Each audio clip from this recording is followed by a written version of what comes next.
we have first our keynote speech by GordonChang, who many of you know is a columnist and author, a frequent guest on Fox News and other news shows of various networks, on the John Batchelor radio show, which he sometimes guest hosts. I should mention, Gordon is the author of 2 books. One is an earlier one, The Coming Collapse of China, and also The Nuclear Showdown, which you obviously can order. It's an honor for my wife and I to be here today. There is one question that each of us must ask. In a year from now, will the Republic of Korea, South Korea, still be a liberal democracy? Or maybe we should ask another question. Maybe we should ask, will there even be a South Korea then? Today, we all know that Kim regime, the Democratic People's Republic of Korea, is threatening to take over South Korea. But we also know that the Kim family, grandfather, son, now the grandson, have always threatened South Korea. So the question is, what's different now? What's different now is that South Korea has a leader who is subverting his own society. Moon Jae-in, as we've just heard, is trying to undermine the whole notion of liberal democracy. He is jailing his opponents. He is muzzling North Korean defectors. He is allowing pro-North Koreans to run around and have the free reign of South Korean society. He's taking down barriers to North Korea infiltration and invasion. We know that he's whitewashing North Korea. And of course, he wants to unify with North Korea, perhaps on Kim family terms. Moon Jae-in, in short, is dangerous. He's dangerous to his own country. If his goal were to help Kim Jong-un take over North Korea, he would be doing exactly what he's doing today. Kim Jong-un has no better friend than the president of South Korea. Let us look what happened when Moon traveled to Pyongyang last month to meet with Kim Jong-un. Kim had arranged about 100,000 North Koreans to greet the South Korean president. And the North Koreans were waving flags. They were waving either the flag of North Korea or the blue and white unification standard. What they were not waving, not one of them waved the South Korean flag. Moon Jae-in just didn't seem to mind about that at all. Matter of fact, the only South Korean flag was on the lapel of Samsung's Lee Jae-yong, who accompanied Moon. But that's it. And Jay, thank you very much for the flag.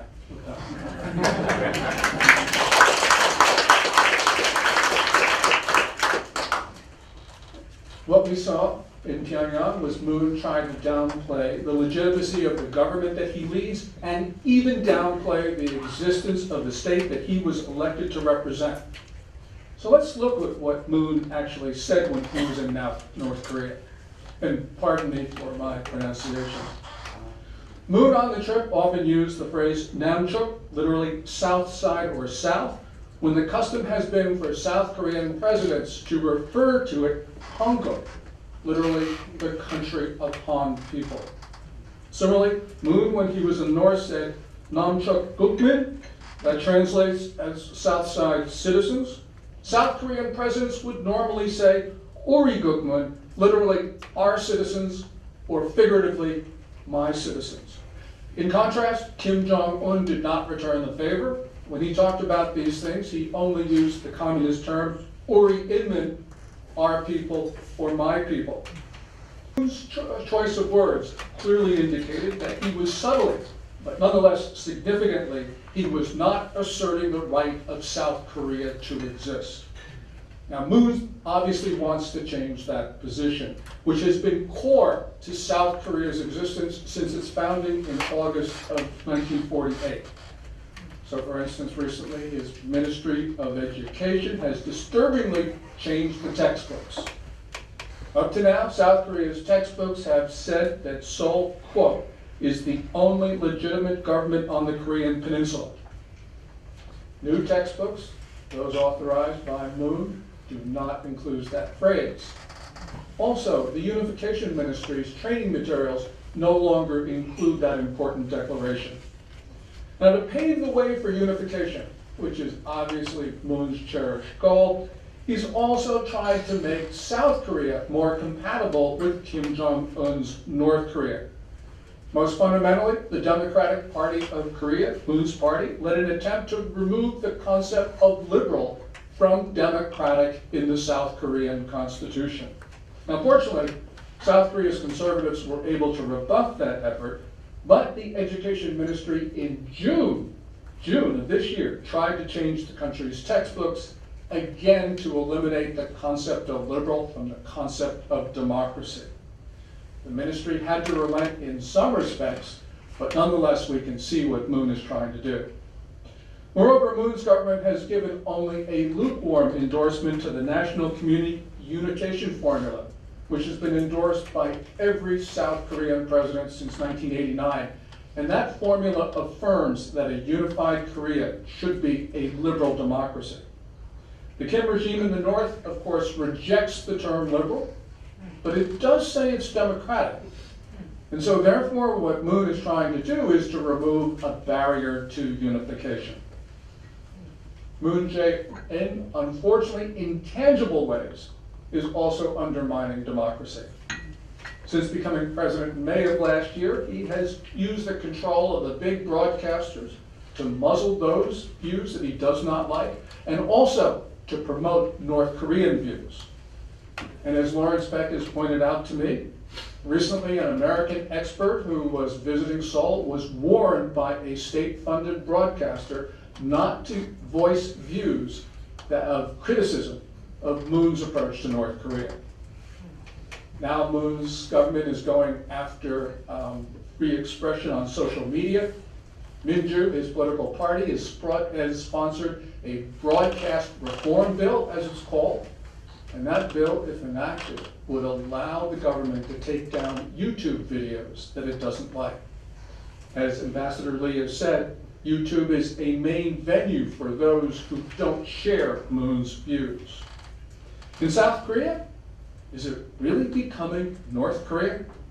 Well, it's certainly moving in that direction, because we see that Moon, using the color of law and also insidious means, is actually moving the government to a very coercive position. A favorite tactic has been to use criminal defamation charges against critics.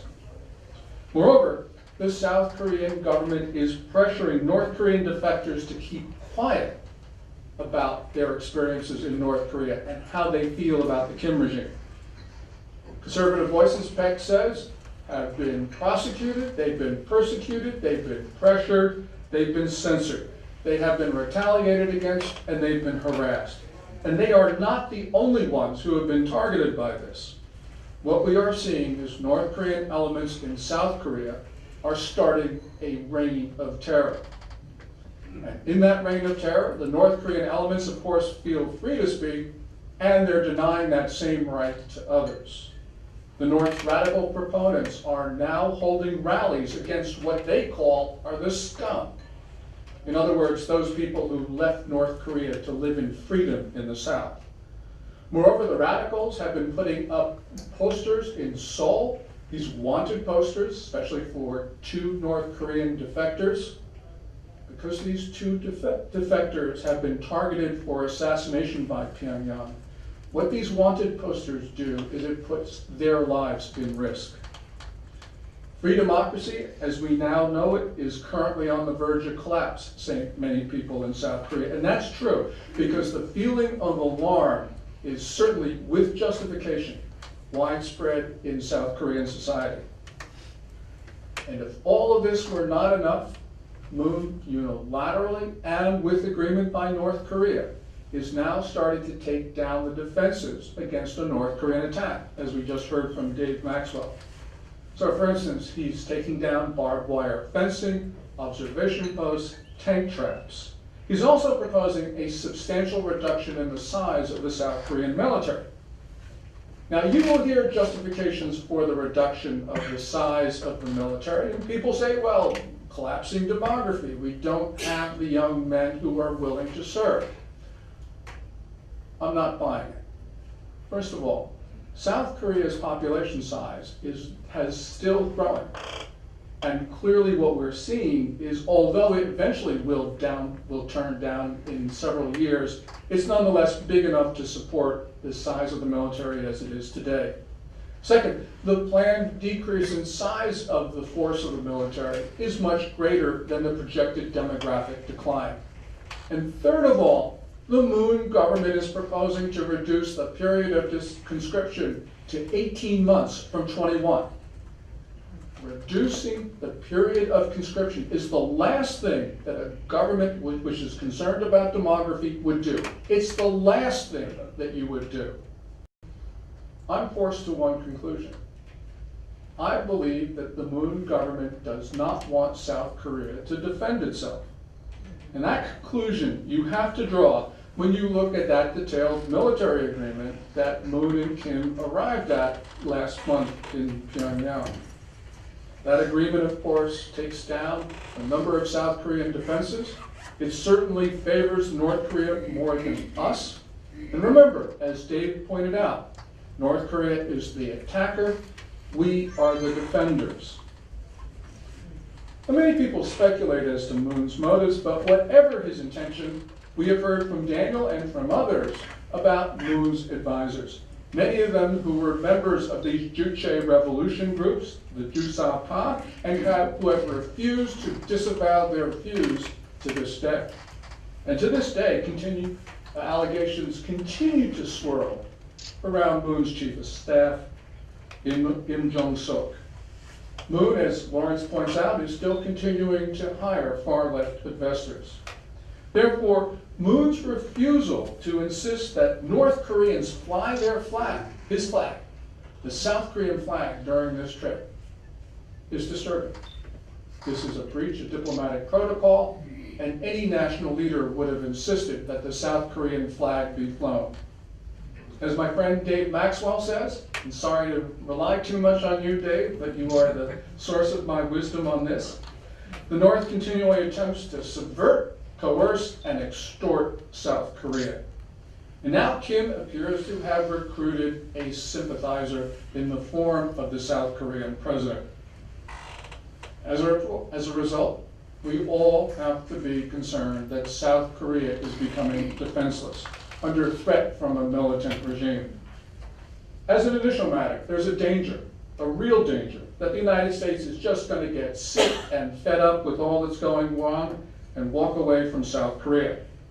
We know that we have a president who in March of 2016, when he was running for the White House, actually suggested that the United States walk away from not only South Korea, but Japan.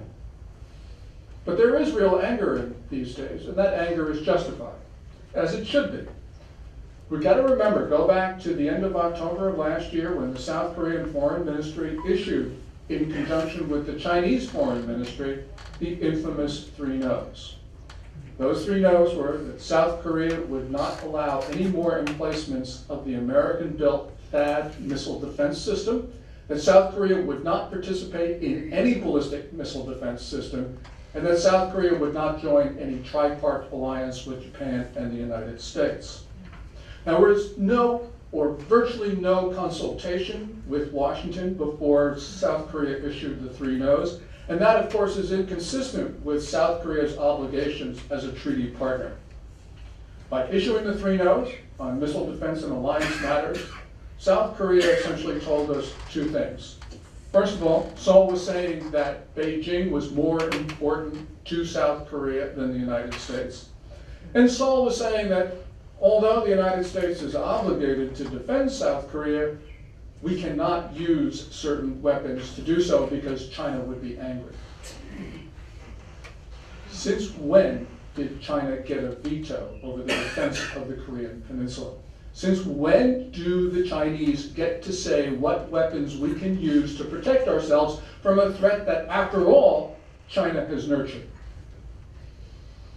And of course, the military pact last month, that too was negotiated and signed without consultation with the United States.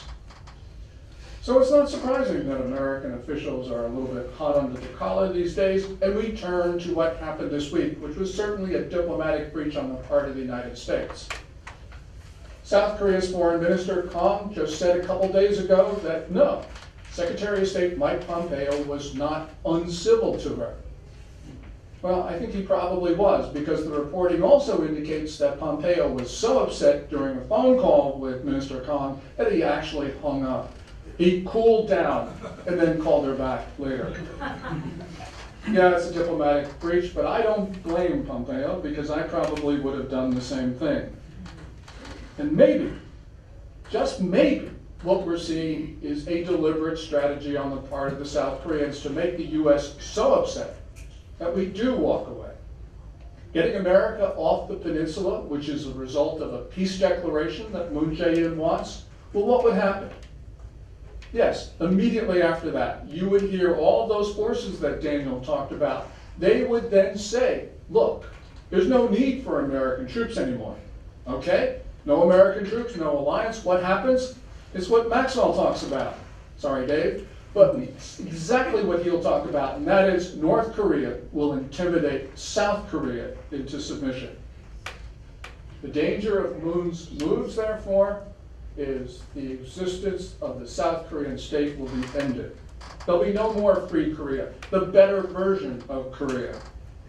So if South Koreans don't stop their president, then we could see the DPRK in a position to take over the South.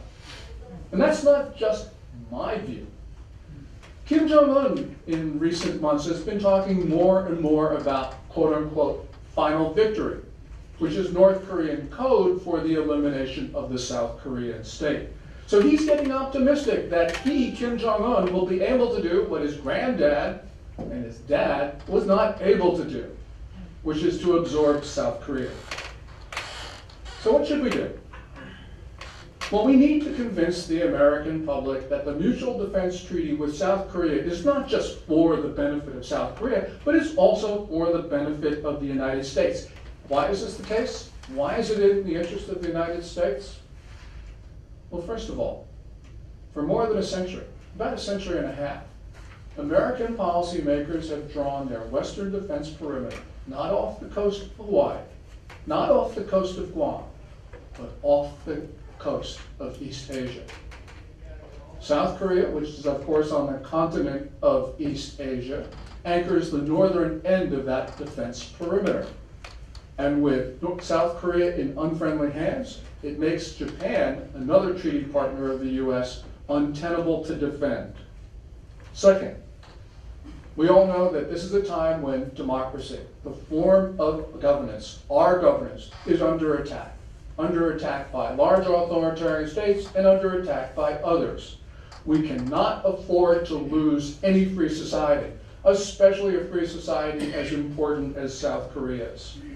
All of us, South Koreans and Americans, should continue protesting in Seoul, and we should continue talking to the American public and American policymakers. Americans need to hear that not all South Koreans support their President Moon Jae-in. Americans need to hear that South Koreans want to continue to live in freedom. All of this, of course, is a tall order because, as we've heard so many times today, the media is firmly in the control of Moon Jae-in.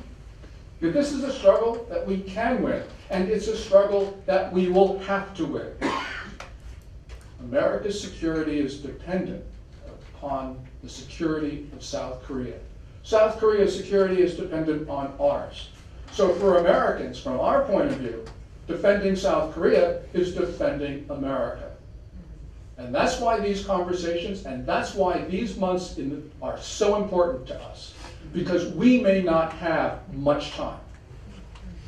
So for all that you have done, and all that you will do, I salute you. May we all live in peace, and more important, may we all live in freedom. Thank you.